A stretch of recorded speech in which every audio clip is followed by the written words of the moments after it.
stage 3 endometriosis, deeply infiltrated. A male doctor turned around and he said, oh, so you're just on your period then? But you got adenomyosis, you can't see my condition. And I'm like, oh, you got PCOS? But I feel if that's the cure for an illness that I have, why would you not want to cure me? And I said, look, I just want the hysterectomy. It's a dark place from time to time. This podcast contains discussions and visual references to chronic illnesses, including women's reproductive health conditions, as well as graphic medical imagery that may be distressing to some viewers. Welcome to the Silent Struggle podcast with me, Michelle Chan. Today we're shedding light on 3 common yet misunderstood conditions: endometriosis, adenomyosis, and PCOS, polycystic ovary syndrome. These conditions affect millions of women worldwide, causing pain, hormonal imbalances, and fertility challenges. Yet they remain widely ignored and dismissed. But why does it take years for women to get a diagnosis? And why is reproductive health still a taboo topic? Let's break it down. So endometriosis is a condition where the tissue, similar to the lining of the uterus, grows outside of it. It causes pain and sometimes infertility. Adenomyosis occurs when the tissue that lines the uterus grows into its walls, leading to heavy periods and pelvic pain. Polycystic ovary syndrome is a hormonal imbalance causing irregular periods, excess hair growth, and cysts on the ovaries, often affecting fertility. And Patricia is going through all 3 of these conditions. Okay, so welcome and thank you for being here. So let's start from the beginning. When did you first notice something was wrong? How long was the gynecologist wait to be diagnosed? I was 14 when I started on my first periods. And of course, when you first start your periods, it's always irregular, it's always heavy, it's always painful. But even after a year, and we saw the doctors a couple of times, they said it was completely normal. Even though my periods would put me in bed for a week. I could not go to school. I could not go to work after a few years, and I would be physically sick. I would faint from the pain. When I was 17, they put me on a contraceptive pill, which helped me regulate and minimize my periods. And boy, did I love the idea that I could just take a strip through and skip a period. Anyway, got married in 2014. Soon we wanted to start trying for a baby.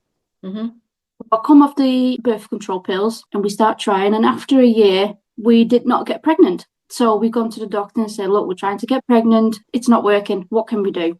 So I had all sorts of tests, blood tests, ultrasounds, you name it. Everything was checked. My husband had to get checked as well to make sure his swimmers were okay. At the point where they said, right, well, we can't find anything wrong with you. We're going to help you conceive. Maybe we just need to help your ovulation along. When they mentioned that, I finally had a positive test. So they're like, you can get pregnant. Great. But then I unfortunately miscarried on Mother's Day. That sort of sticks with you. It was very difficult because we've told a handful of people that we were pregnant. And on Mother's Day, they were like, oh, you know what, next year you're going to have your baby. When really I was in hospital because I started bleeding. Very painful, of course, as you can imagine. But because we did get pregnant, they said, well, just keep trying. You know that you can get pregnant now. So keep at it. Really, that's what I don't like rabbits. Do it. But unfortunately, we didn't get pregnant again for a while. It brought us really down mentally.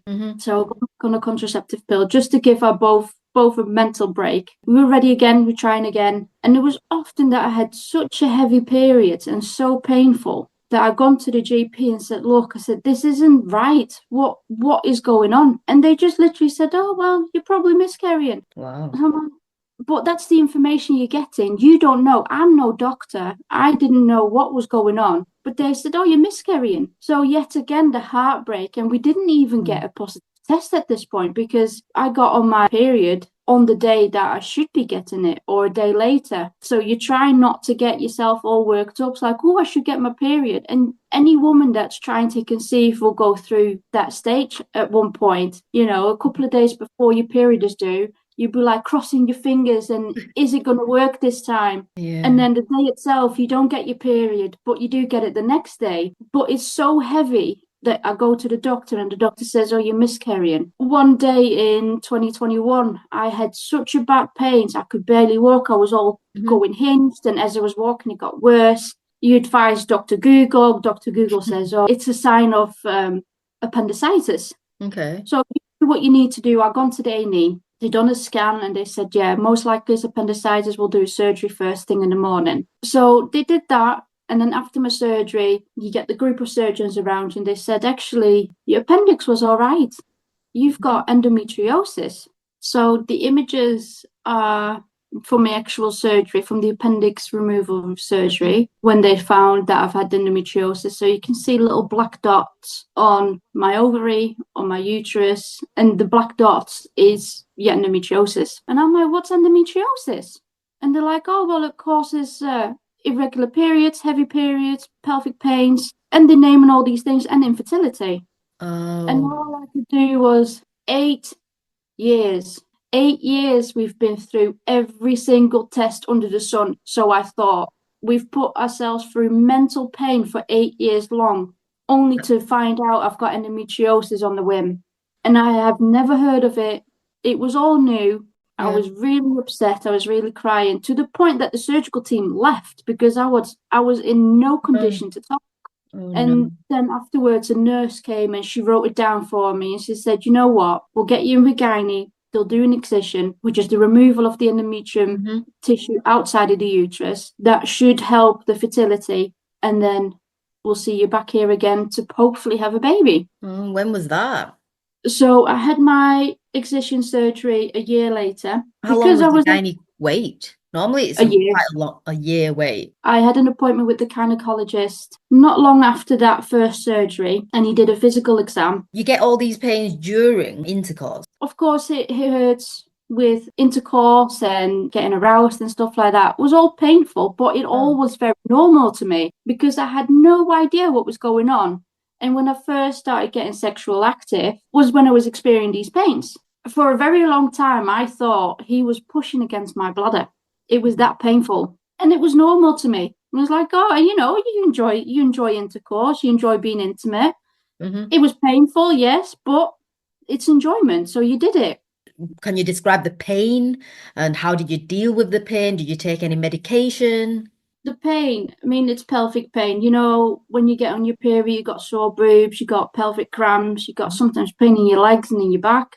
But when you take a paracetamol, most of the time you're okay to continue. I could not continue on paracetamol. I could not continue with ibuprofen. On very bad days, I had codeine before I had my diagnosis. After my diagnosis, I needed some more codeine. I rang the doctor and I said, look, I need some more codeine. I'm in a lot of pain. And he's like, well, why are you in pain? So I explained, I've got endometriosis. I'm currently on my period. I just need something to help me get through. A male doctor turned around and he said, oh, so you're just on your period then? Wow. So I got really annoyed, yeah. I said, I'm in pain. Paracetamol, ibuprofen are not helping. I've had codeines before. Can you please prescribe me more codeines? I'll send my husband to the pharmacy and he'll pick it up right now. I said, please just describe it. I need help. And he did. But we shouldn't have to have these conversations with our GPs. We shouldn't have to beg for what other pain medication did you take? So currently I'm on those 3, as well as naproxen, which is also a type of ibuprofen, morphine patches. Morphine patches? How does it work? Like a plaster, you just stick it on your arm. It lasts for a week, but it gets so itchy and so irritated. I tend to pull it off before, have a good scratch, and then put it back on again. So after when you seen the gynecologist, they had an exam. What happened then after that? So during the exam, he was the endometriosis specialist at this typical hospital. And during the physical exam, he did a couple of maneuvers. And obviously I said, that hurts. He's like, that's your endometriosis. So I said, really? they touched it? So you can actually touch it? He touched it and it hurt me. Wow. And I said to him, is that what it is? He's like, yeah, that's what it is. I said, that's what I feel. And this may sound wrong, but that's what I feel when I have intercourse with my husband. Wow. That's the pain and he literally just touched me with a finger. Obviously, it's a medical exam. He's like, no, that's what it is. That's your endometriosis. It's on this side. And then he felt on the other side. He's like, oh, it's there as well. So he knew what he was doing. And no doctor has mentioned this in our journey trying to conceive. Wow. But a year later, he operated on me and he took away all the endometrium. And when they did the excision surgery, they found out I had stage 3 endometriosis, deeply infiltrated. They found it on my uterus, on the outside, on my ovaries, on my fallopian tubes, Wow. as well as on my uterus, which is the tubes towards your kidney, and on my bowels as well. Oh. So that explained the pain with going to the toilet, the pain during intercourse, the pain, periods, not getting pregnant. It just explained a whole world of questions that were left unanswered for such a long time.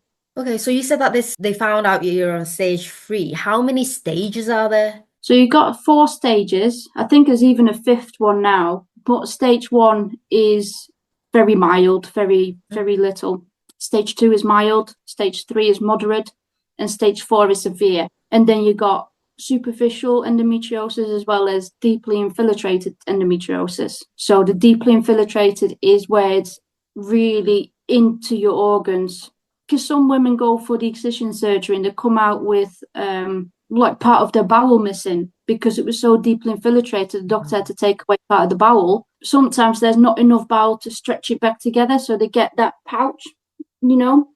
Yes, a stoma bag. But yeah, so had that surgery. They said, you know, settle down, come off the pill, start trying to conceive again. And I was actually really anxious to get off the pill because then I would start periods again, which is very painful. I didn't want to go through that pain. Can I ask you another question? You know, when you had that excision surgery, so they will laser off all the endometriosis, but is that a cure? It can grow back, yes. And it usually takes about a year or 2. Wow. Can you describe what is it like living with all 3 of the conditions? Like physically, emotionally, how does it affect you? It's hard. You won't see it at first when you first meet me, of course, but it's very painful. It is debilitating. It really is, because you wake up with pain. You have to go to work with pain. You have to do your household chores with pain. Then you go to bed with pain and you do the same thing again the following day. And sometimes the pain is mild. Sometimes the pain is so severe that you can't even get out of bed and you just take painkillers like the sweets. It stops me from being social because the pain obviously takes a lot of energy out of me. In the mornings, I'm at my best. I can get up, I can walk the dog. If I'm lucky, I can hoover a little bit, but then I have to go to work. So I need to sort of preserve my energy. If I've done too much in the morning, I need to go for a lunchtime nap. Ideally, it's a couple of hours to make sure I can last through to the evening. But if it's like a 10, 15 minutes, sometimes 20, then I can do the afternoon, but I'm still in bed by about 8 o'clock because I'm just so tired. And then I sleep for a good 9, 10 hours. And then the next morning I wake up tired and in pain. Can you explain the pain? It's like a lot of stabbing pain, digging into your organs. It's like they want to come out and explode, being tight together. It's like I'm sitting on hot knives. There's sword fights going around in my uterus, and it's like one side and the other side. It's not just a pelvic pain, it stretches through to your legs, so it makes it really difficult to walk. It sits in your back, so it makes it difficult to sit. Sometimes it's so bad, I just wiggle and take your mind off it and trying to breathe through it. Because you can't walk, you can't sit, you can't lay down. You don't know what to do with yourself. And then the painkillers aren't touching it. The hot water bottle isn't helping anymore, which you've already got burns from on your stomach because you're trying to get it so hot to get that relief. It's so frustrating and it's so emotionally draining. It's physically draining. There is just no end to it. And you full well knowing that there's no cure. You know, I've got these pains again. When I first got the excision surgery, I was actually doing all right. I still had pains, far less than usual. My periods weren't as bad. We actually conceived again. So it did help. Unfortunately, I lost a baby. You know, there's those things, but it helps you with fertility to get pregnant. It was last year when I said to the gynae again, I said, look, I said, the pains are getting back. What can we do? Can we have another laparoscopy? Can we do another excision surgery? And they sent me for an MRI scan. Now, I was a bit surprised because you don't always see the endometriosis on the MRI scan. Why do that? Why not, you know, go straight for the excision or a physical exam? And when I got the results back from the MRI, it actually said I had adenomyosis. Wow. I rang the receptionist and I said, look, I'm waiting for my results. Can you tell me what's going on? Oh, yeah, no, endometriosis hasn't grown back. At least it's not deeply infiltrated this time. but you got adenomyosis. So then I was like, well, what's adenomyosis? And that explains the miscarriages as well, because it's inside your uterus wall, which is meant to form the lining to keep a safe home in your uterus. After that, I got really bad pains again, and the GP sent me through to the gynecology as like an outpatient. And they're like, oh, are you pregnant? And I'm like, what? When you're pregnant, it doesn't cause pain, does it? Sure, you've got some pains, don't get me wrong, but not these type of pains. And then they did like ultrasound thing, and they're like, oh, you got PCOS? I'm like, what the hell's PCOS? What is it?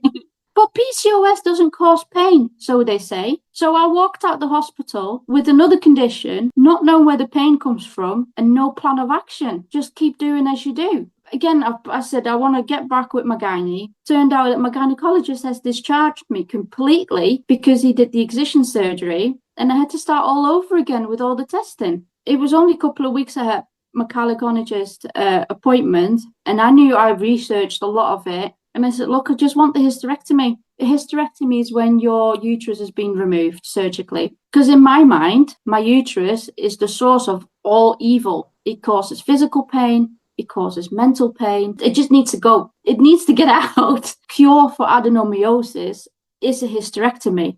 It doesn't cure PCOS or endometriosis. But he said, oh, well, hysterectomy, removing your uterus can't be reversed. You're of childbearing age. You might change your mind. So I'm not going to do a hysterectomy. I'm like, it's my decision. It's my body. If that's the cure for an illness that I have, why would you not want to cure me? So they said, we just have to eliminate other things. They will try and soon Prostap, which is a hormonal injection, which is going to shut off my ovaries. To encourage menopause thing? Because I heard something like that, yeah. Yeah.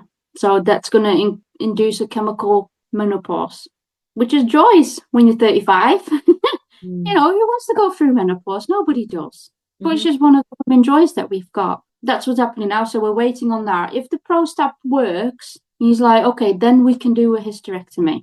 But how long can I be on the Prostap for? Did they tell you a timeline? Because I'm not officially on the wait list for hysterectomy, hearing from other ladies, the wait list in this area is 2 years at the moment. But Prostap, you can't use that long. Because with menopause, you've got other side effects, such as osteoporosis, which is bone, when you easily break your bones. Arthritis, which sits in your joints and stuff. So everything comes with another side effect. And sometimes you just have to pick which evil is the better of them. Am I okay going through life with this pain, or do I go through life with a different type of pain? That's hard, isn't it? How does it feel like knowing that people can't see what's happening to you? Did you ever feel like people didn't believe you? Have you ever felt isolated, judged because of your conditions? Absolutely. Yeah. People don't know what's going on with you. And most of the time, I don't know what's going on with me. I unfortunately have lost friendships over it, where I have to cancel appointments last minute. You decide to meet up with someone and you plan it weeks in advance, because obviously you both got a life. You can't just say, hey, I'm coming round, and then last minute I have to cancel because I got my period. And then as a friend, you say, oh, well, why can't you come? What's going on? And these women that don't go through what I go through are like, well, why can't you come and meet up? You're just on your period. Take a paracetamol, get on with it. And some people have actually said this. Women that have been lucky enough to have children with this condition, they said a flare-up feels similar to childbirth. Wow. But with childbirth, you get an epidural, gas and air, last, if you're lucky, less than a day, but a flare-up can last days on end, and the doctor doesn't really want to prescribe you anything stronger than what he can get over the counter. Wow. So to go through that type of pain and explain it to people around you, and a lot of people don't want to hear it, because periods and menstruation and the female reproduction system is all disgusting. This guy tell me a joke of like, oh, why shouldn't you trust a woman? Because she bleeds for a week. How can someone still be alive? In what world is that funny? What's the worst that you've heard? From either a doctor or even or your friend or someone that you know? And they're like, well, what you got? Take some paracetamol. Don't let me down. the doctor itself says, oh, you're just on your period. Or you're speaking to someone that's a bit older than you and says, oh, just wait till you get to my age, then you'll know what pain is. Or there's doctors saying, well, have you tried this diet? I know I'm overweight. Don't get me wrong. I know. There's skinny ladies, size 6 ladies that got the same conditions. Are they being told to get on a diet? Are they being told to get more exercise? And is that what they told you, to go on a diet? Yeah. Oh my God.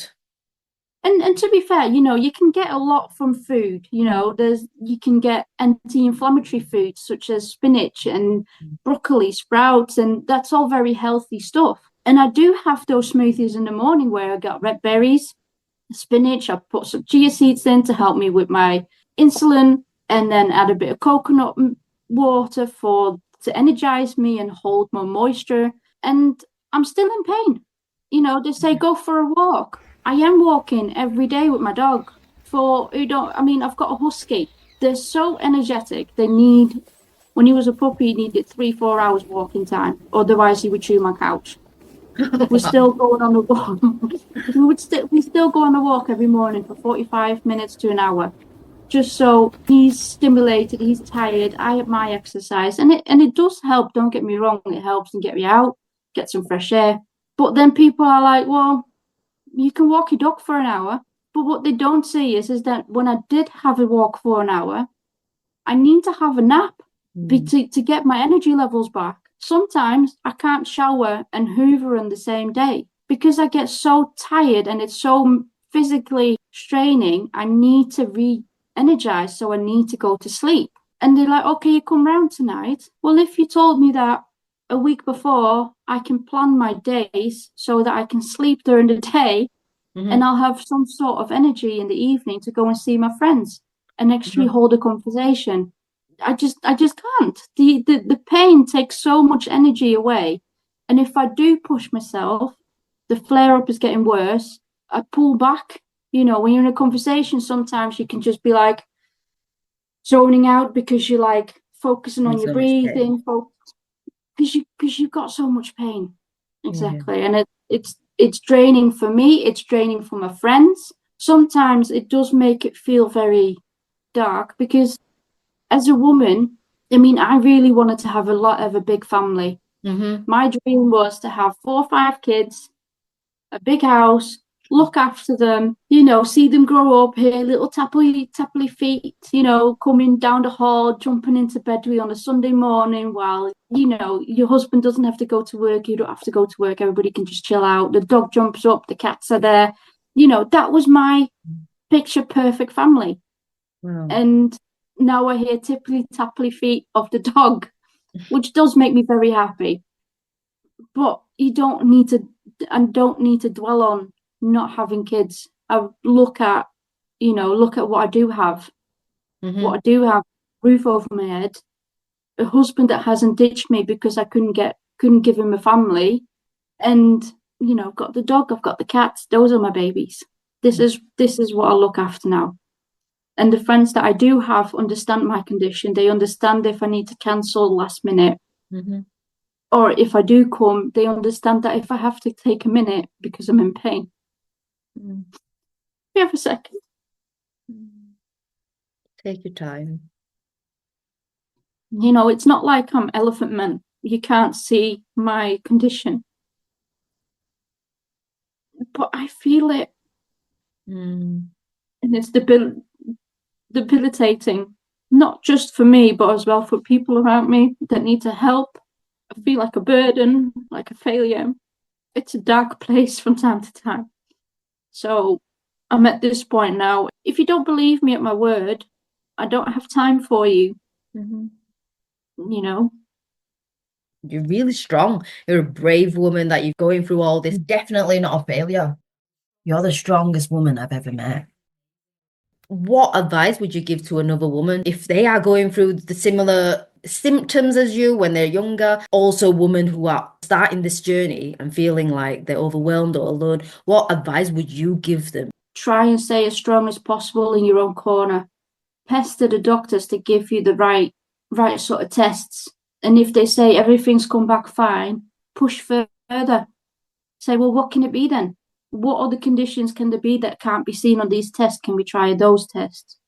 Push them even for a laparoscopy, which is like if they put a camera inside you, they can see what's going on rather than just hope it comes up on a test. If you're struggling in terms of, support or mentally and stuff, Endometriosis UK is a very good charity that gives advice what it is, how it works, advice on how to live with it, as well as they'll just listen to you when you're going through a difficult time.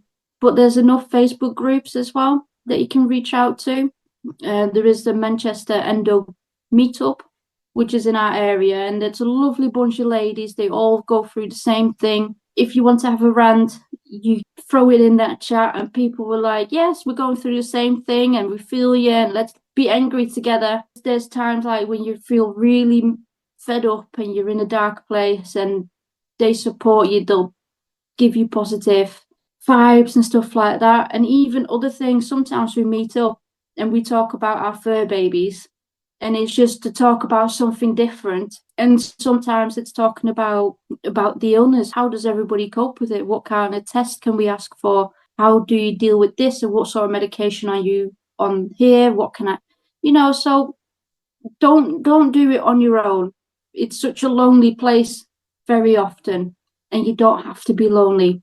Reach out to anyone on Facebook, on WhatsApp or Instagram, wherever you're at.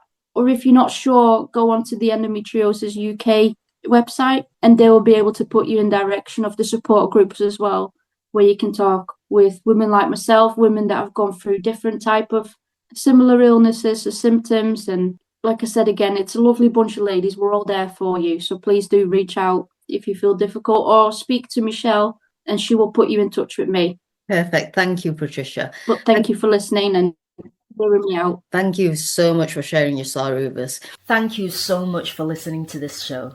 If you like this show, like what we're doing here, and you want to support us, the free way to do so is hitting the subscribe button.